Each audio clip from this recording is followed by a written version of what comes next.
10, 9, 8, 7, 6, 5, 4, 3, 2, 1.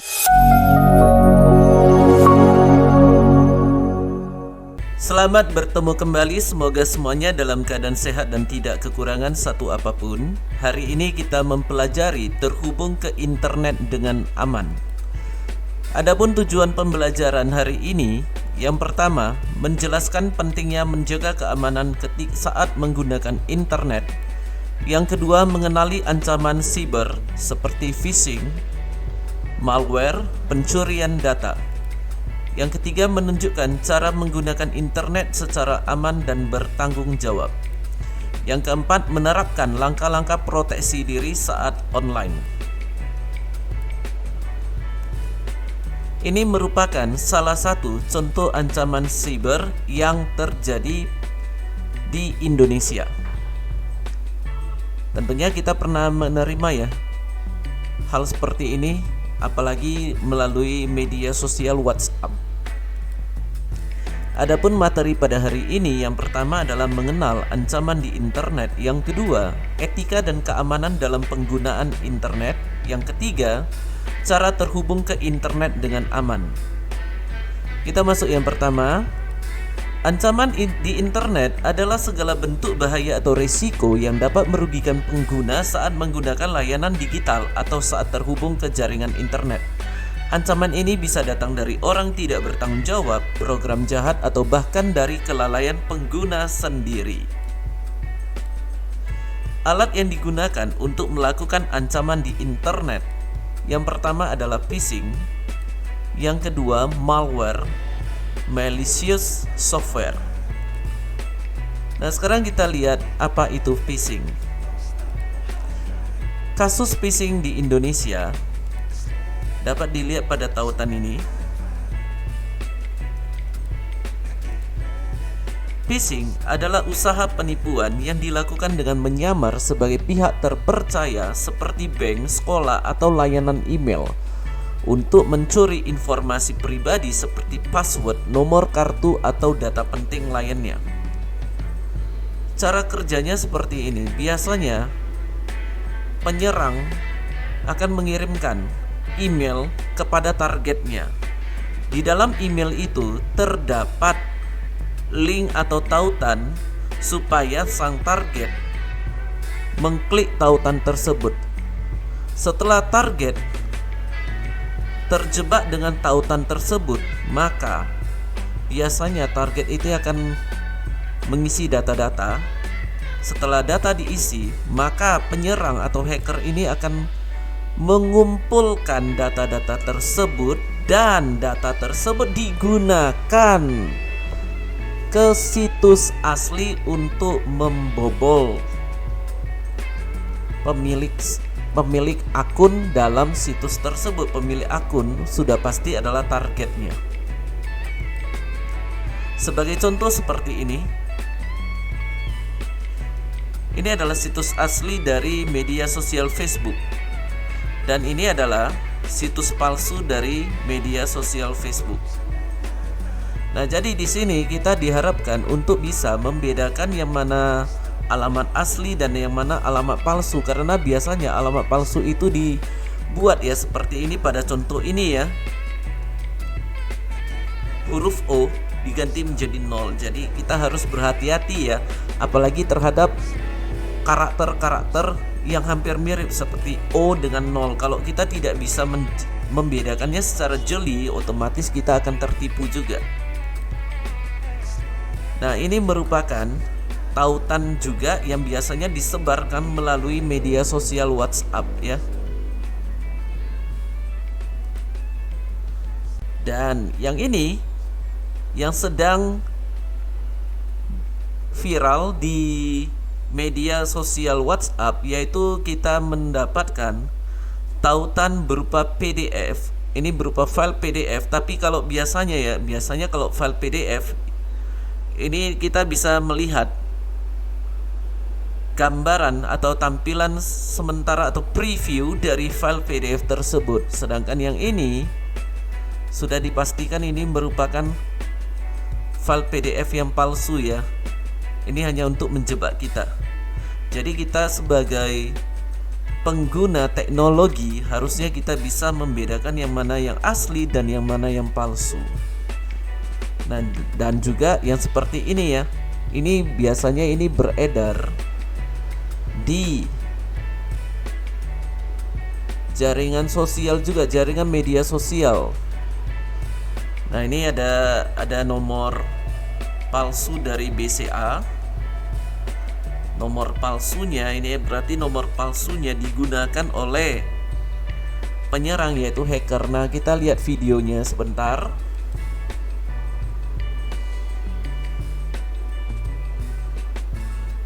Nah, di sini diminta untuk masuk ke suatu situs. Ini kita udah masuk ya ke situs tersebut. Lalu diminta untuk menginput data. Jadi data pun diinput. Nah, di sini nampak sekali datanya diinput secara sembarangan.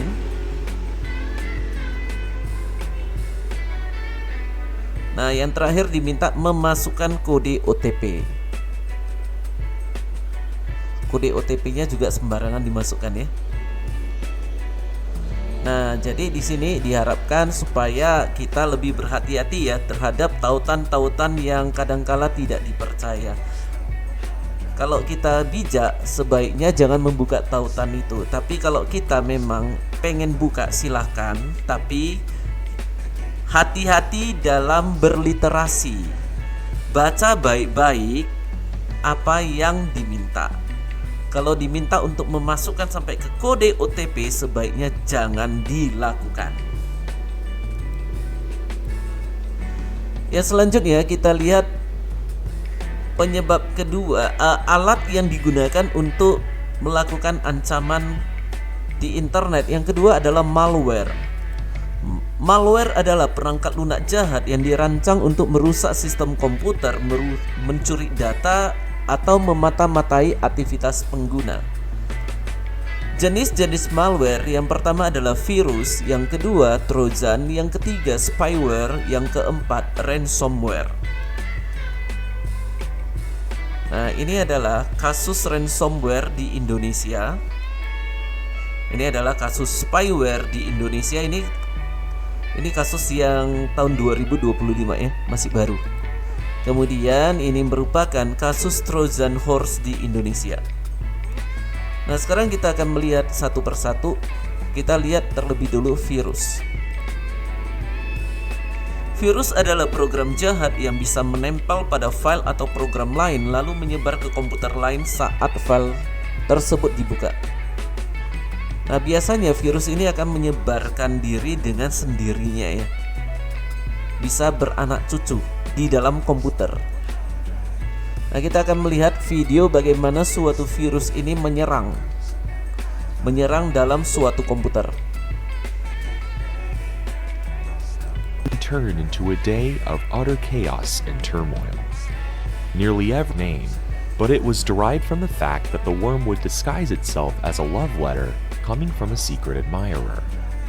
The worm would eventually enter. As a result, also created the golden opportunity for malware developers.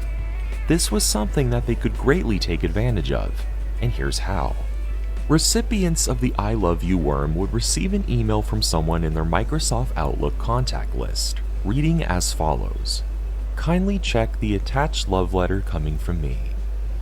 The actual worm was listed as an attachment, and the name of the file shows exactly how the creators carried this out.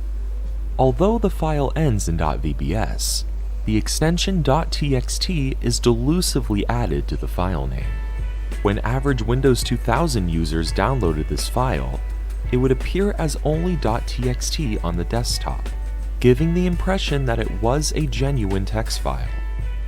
This alone is why the virus mostly affected computers with Windows 2000, but earlier versions like 95 and 98 could still get infected, as those who didn't hide file extensions and saw the .vbs at the end just chose to ignore it.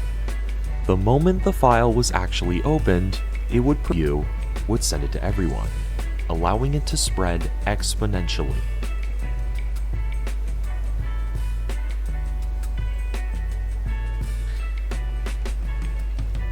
Nah, setelah kita perhatikan ya, di sini kita dapat melihat bahwasannya virus itu ya, virus ini namanya virus I love you. Dan virus I love you ini hanya berupa kiriman dari tautan email.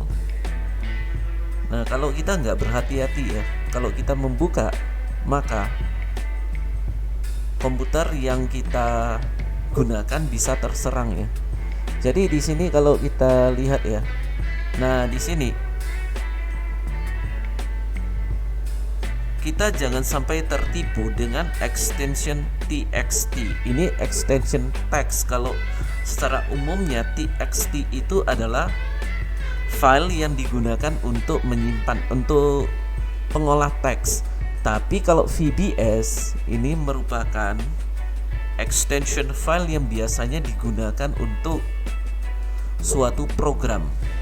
Jadi lebih berhati-hati karena sampai saat ini ya, metode ini masih digunakan untuk mengelabui pengguna komputer supaya tidak melihat extension aslinya.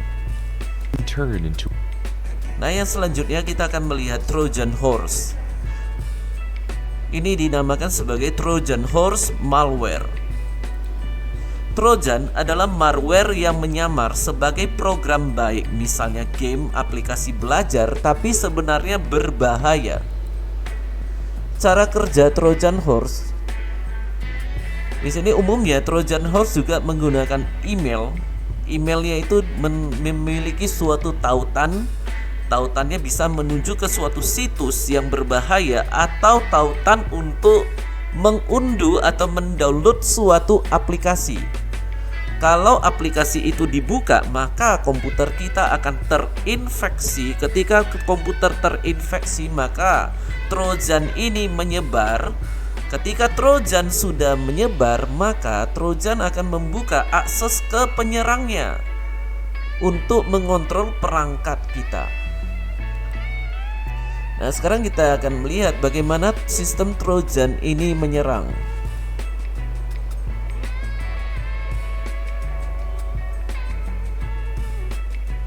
Nah, kita lihat ya, bagaimana Trojan menyerang. Di sini ada aplikasinya, aplikasi yang terinfeksi oleh Trojan. Nah, di sini, jadi Trojan itu akan menyerang sistem komputer kita. Nah, terlihat di sana ada infeksinya, terbaca di sana.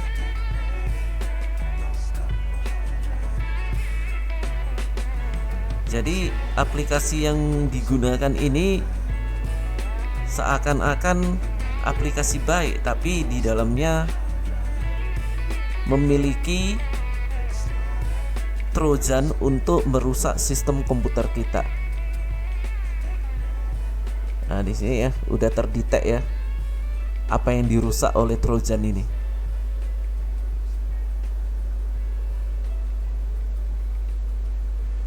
Yang berikutnya kita akan melihat spyware. Bagaimana spyware itu digunakan untuk sebagai alat ancaman di internet.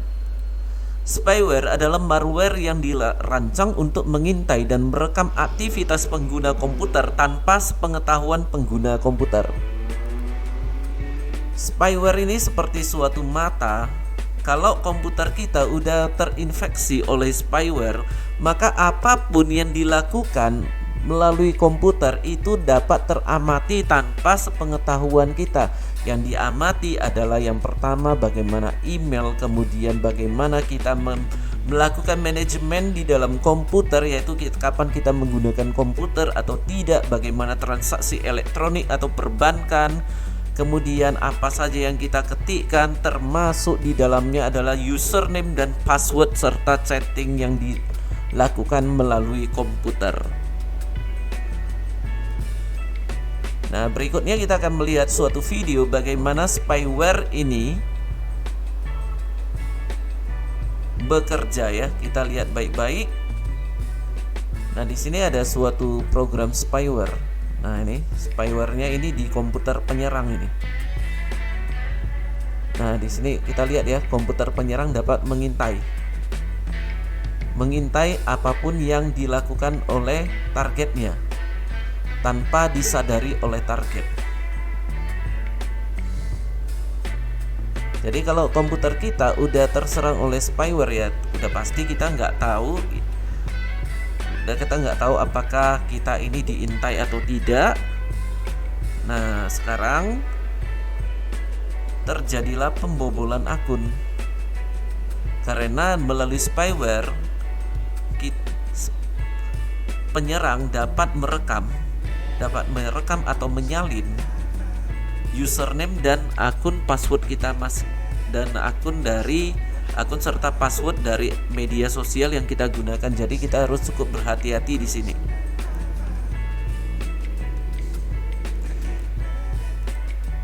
Yang selanjutnya, ransomware. Ransomware adalah jenis malware yang mengunci file atau seluruh sistem komputer dan meminta tebusan uang agar bisa dibuka kembali. Nah, cara kerjanya biasanya juga penyerang ya akan mengirimkan email ke korban melalui suatu tautan. Biasanya kalau tidak melalui email ya melalui tautan ataupun pop-up yang muncul ketika kita menggunakan browser untuk menjelajahi internet. Kalau kita udah buka tautan tersebut, maka malware yang berupa ransomware ini dapat menginfeksi komputer yang kita gunakan. Akibatnya server dari penyerang dapat mengirimkan perintah supaya mengunci data-data pada komputer korban. Dan kalau buka kembali datanya, maka korban harus menebus dengan sejumlah uang. Setelah ditebus, biasanya itu penyerang akan mengirimkan kode untuk membuka data. Biasanya seperti itu. Nah, yang berikutnya kita akan melihat bagaimana ransomware ini menyerang suatu komputer ya.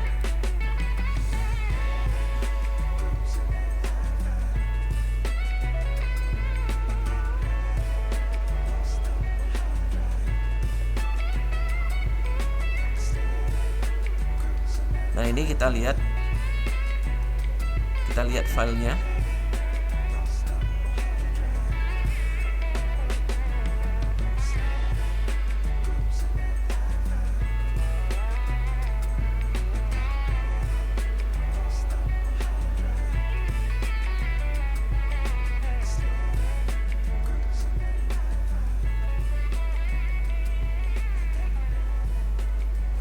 Nah, ketika mau dibuka,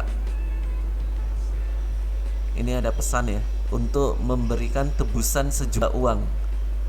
Nah, di sini semua file ini udah berwarna putih, berarti sudah terjadi penguncian file. Dan ini kita nggak usah heran lagi ya, karena ransomware menggunakan metode enkripsi dari data.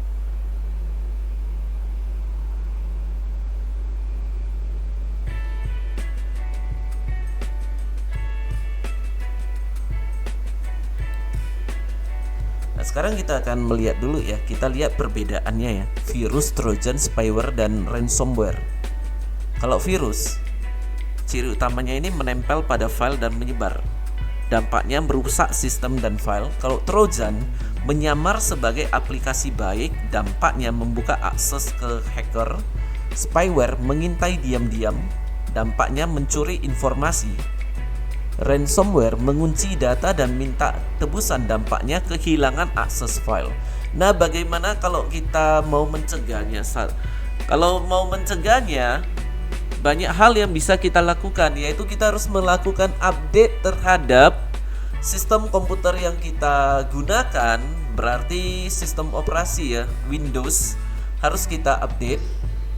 Kemudian juga berhati-hati dengan mobile ya, Android juga harus kita update, baik kita menggunakan sistem Android ataupun iOS, sebaiknya kita melakukan update. Kemudian antivirus antivirus juga jangan dianggap sepele ya. Antivirus tetap harus terupdate supaya database dalam antivirus tersebut dapat mendeteksi komputer kita terserang atau tidak. Kalau kita nggak pernah mau mengupdate antivirus, maka kalau suatu saat terserang oleh virus, trojan, spyware atau ransomware, kita nggak bisa melakukan tindakan pencegahan. Nah, jadi inilah yang harus kita lakukan supaya komputer kita aman. Yang berikutnya, tindakan ancaman internet. Nah, jadi yang tadi kita lihat itu adalah alat yang digunakan untuk melakukan ancaman. Tindakan ancamannya berupa yang pertama adalah hacking, kedua online scamming. Hacking adalah aktivitas masuk ke dalam sistem komputer, jaringan, atau akun seseorang tanpa izin. Biasanya untuk mencuri data, merusak sistem, atau mengambil alih kendali. Dan ini dapat dilakukan melalui malware yang sudah kita lihat tadi satu persatu. Online scamming adalah penipuan yang dilakukan melalui internet, biasanya dengan cara membujuk korban agar menyerahkan uang, data pribadi, atau akses ke akun. Dan online scamming ini sampai pada hari ini masih terjadi dalam media sosial, baik kita menggunakan WhatsApp, Facebook, Telegram. Online scamming tetap terjadi. Sebagai contoh, ini adalah online scamming yang meminta kode OTP. Jadi, kode OTP sebaiknya jangan pernah diberikan kepada siapapun, karena begitu kamu memberikan kode OTP, maka media sosial yang kamu gunakan, akunnya itu pasti menjadi milik orang lain. Etika dan keamanan dalam penggunaan internet. Etika internet adalah tata krama atau aturan tidak tertulis tentang bagaimana bersikap dan berinteraksi secara sopan, bijak, dan bertanggung jawab saat menggunakan internet. Nah, sekarang kita akan melakukan refleksi terlebih dahulu terhadap semua situasi yang pernah kita hadapi ya. Yang pertama, teman mengirim berita heboh. Bagaimana sikap tidak etis dan sikap tepat? Sikap tidak etis yang mungkin sering kita tunjukkan adalah langsung disebarkan. Sikap tepat yaitu kita harus memeriksa sumber dan kebenarannya dulu. Jadi kita jangan sembarangan menyebar. Kemudian bertengkar di game online. Sikap tidak etis yang sering kita lakukan adalah kita menghina dan memaki. Dan ini sering terjadi dalam ketika kita sedang bermain game online, tanpa sadar kita menghina dan memaki melalui chat atau melalui ucapan kita. Sikap tidak tepat, sikap paling tepatnya adalah kita keluar dari konflik, laporkan aja jika perlu.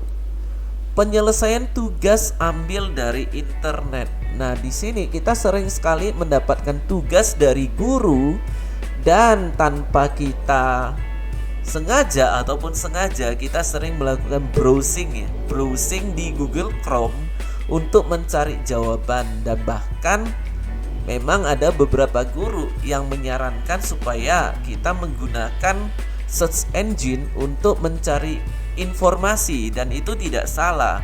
Tapi yang salahnya adalah sikap tidak etisnya, yaitu menyalin semua tanpa memberikan sumbernya. Nah, apalagi kalau yang namanya menyalin semua, berarti kan kita copas semua tanpa kita baca lagi. Lebih bagus kita jangan salin semua, tapi kita baca dulu. Kita baca mana yang sesuai, kita cantumkan, tapi jangan lupa memberikan sumbernya, yaitu kita ambilnya dari mana, linknya itu harus jelas. Atau kalau kita nggak mengambil semua, kita ringkaskan, itu juga lebih bagus. Sikap tepatnya yaitu kita melakukan parafrase. Parafrase itu berarti kita melakukan suatu ringkasan ya, ringkasan, dan setelah itu kita berikan sumber kutipannya, ringkasan ataupun berupa kutipan. Situasi lain yang sering terjadi adalah login ke akun pribadi di fasilitas umum. Sikap tidak etisnya yaitu kita jarang sekali melakukan logout pada akun dengan alasan lupa. Dan ini sering terjadi ketika kita melakukan login akun pribadi media sosial kita di warnet. Ataupun ya kita login akun media sosial kita bukan hanya di warnet tapi di handphone teman. Kalau aktivitas logout tidak kita lakukan, ya tidak heran teman dapat masuk atau orang lain juga dapat masuk ke akun pribadi kita. Sehingga kalau teman udah masuk, pasti username dan password yang ada di media sosial dapat menjadi bocor. Sikap tepatnya adalah selalu logout. Ini harus kita biasakan menjadi kebudayaan kita, yaitu kita harus selalu logout dari media sosial. Dan untuk penggunaan handphone ya, untuk penggunaan handphone, sebenarnya handphone itu adalah ruang pribadi kita. Jadi kalau namanya ruang pribadi kita, kalau kita nggak mau logout silahkan. Tapi kalau handphone itu digunakan ke orang lain, sebaiknya sebelum kita pinjamkan handphone ke orang lain, logoutlah dari semua akun media sosial kita. Prinsip-prinsip etika dalam penggunaan internet. Yang pertama, bersikap sopan dan menghargai orang lain. Jangan caci maki atau menghina, mengejek kreativitas orang lain, dan berhati-hati dalam kreativitas ya. Pada saat ini kita hidup dalam zamannya AI. Gunakanlah AI dengan positif. Jangan membuat gambar-gambar yang bernada mengejek orang lain. Yang kedua, tidak menyebarkan hoax. Dan ini juga sudah disarankan ya dari kelas 7 untuk tidak menyebarkan berita yang tidak benar kebenarannya. Kemudian menghargai hak cipta dan karya orang lain. Menghargai karya hak cipta dan karya orang lain berarti kita jangan mengambil karya orang lain lalu diakui sebagai karya kita sendiri. Kemudian menjaga privasi diri dan orang lain. Di dalam menggunakan internet, apa yang boleh dipublikasikan dan apa yang tidak boleh dipublikasikan, kita harus berhati-hati dalam area tersebut. Jangan sampai kita mempublikasikan nomor handphone kita, kemudian alamat rumah, karena hal itu sangat berbahaya sekali sebagai target penyerang untuk mengacaukan media sosial kita masing-masing. Kemudian tidak melakukan cyberbullying. Nah, cyberbullying juga sudah kalian pelajari sebelumnya. Jadi cyberbullying itu merupakan perundungan dalam dunia maya. Prinsip-prinsip etika dalam penggunaan internet, yaitu prinsip-prinsip keamanan dalam penggunaan internet ya. Keamanannya, gunakan password yang kuat dan berbeda. Aktifkan verifikasi 2 langkah 2FA, Two Factor Authentication. Jangan sembarangan klik link atau unduhan. Perbarui sistem dan gunakan antivirus seperti yang tadi sudah saya jelaskan sebelumnya. Hindari wifi publik untuk akses data penting. Nah, kenapa di sini menghindari wifi publik ya untuk akses data penting? Dikarenakan ya kemungkinan besar ya wifi publik yang kita gunakan bisa merekam username dan password pada saat kita mengakses data penting. Mengakses data penting contohnya kita menggunakan fasilitas wifi publik untuk melakukan transaksi perbankan secara online. Jadi kita harus cukup berhati-hati di sini. Kecuali ya kita menggunakan VPN ketika kita memanfaatkan fasilitas wifi publik tersebut. Kalau kita menggunakan VPN, maka kita bisa menjadi aman dalam menggunakan wifi publik. Kalau kita tidak menggunakan VPN, sebaiknya kita hindari saja wifi publik ini. Cara terhubung ke internet dengan aman. Gunakan jaringan WiFi yang aman. Selalu lakukan pembaharuan pada sistem operasi dan aplikasi. Gunakan antivirus dan firewall. Buat password yang kuat dan rahasiakan. Kalau untuk password yang kuat yaitu biasanya terdiri dari huruf besar, huruf kecil, angka, dan karakter unik. Dan ini password jangan pernah bocor, rahasiakan termasuk password akun belajar kalian masing-masing. Gunakan autentifikasi 2 langkah seperti tadi ya. Logout setelah selesai. Ini sebenarnya wajib ya, kecuali kalau kita menggunakan handphone pribadi nggak mau kita logout ya nggak apa-apa. Dan jangan pernah pinjamkan handphone kita ke orang lain. Sikap aman saat online. Berpikir dulu sebelum membagikan. Jadi di sini sering kita dengar ya ungkapan think before sharing. Jadi di sini kita harus berpikir dulu apakah ini beritanya ini benar atau tidak dan bagaimana dampaknya terhadap orang lain. Laporkan aktivitas mencurigakan. Dan ini cara melapornya. Kalau di Indonesia memang udah ada tempat-tempat pelaporannya, jangan ragu untuk melaporkan aktivitas yang mencurigakan. Boleh juga kalau mau lapor ke guru atau ke orang tua atau ke kementerian terkait. Kementerian terkait saat ini sudah menyediakan tempat pelaporan secara online. Jadi sebelum melapor ya kita tentunya harus ada bukti ya. Bukti melapor itu berupa screenshot dan linknya. Gunakan internet seperlunya. Nah sekarang kita akan melihat bagaimana cara mengatur browser Chrome di PC, laptop, dan mobile. Caranya sama, silakan kita simak baik-baik video berikut. Cara mengatur setting keamanan pada aplikasi Google Chrome mobile. Yang pertama kita tentunya harus membuka dulu aplikasi Google Chrome. Kita buka dulu Chrome-nya. Setelah itu di pojok kanan atas ada 3 titik, kita tekan dulu.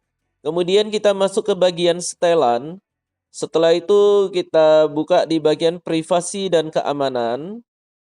Yang berikutnya kita scroll ke bawah, di bagian keamanan ada bagian safe browsing. Ini kita tekan. Nah, pada bagian safe browsing terdapat 3 level perlindungan. Yang paling tertinggi adalah yang paling atas ini, yaitu perlindungan yang ditingkatkan. Perlindungan berteknologi AI secara real time terhadap situs, download, dan ekstensi berbahaya yang didasarkan pada data penjelajahan yang dikirim ke Google.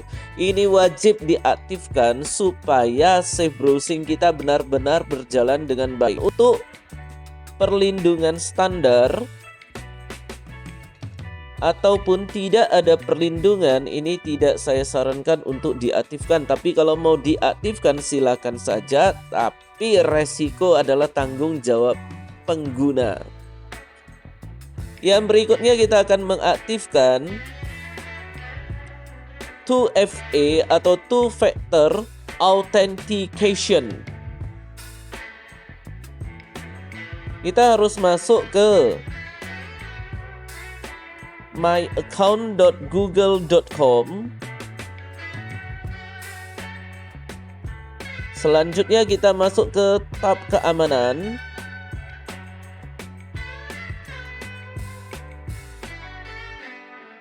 Kemudian di bagian cara Anda login ke Google, kita perhatikan di sini ada verifikasi 2 langkah, kita tekan dulu. Kemudian kita aktifkan verifikasi 2 langkah. Ini kita tekan aja. Nah, ini udah mengaktifkan verifikasi 2 langkah. Ini udah berhasil ya. Apabila kita tidak mau mengaktifkan verifikasi 2 langkah, kita tinggal menekan nonaktifkan verifikasi 2 langkah. Kita pilih nonaktifkan. Nah, jadi beginilah caranya supaya kita bisa menggunakan verifikasi 2 langkah. Demikianlah materi terhubung ke internet dengan aman. Terima kasih dan sampai bertemu pada materi selanjutnya.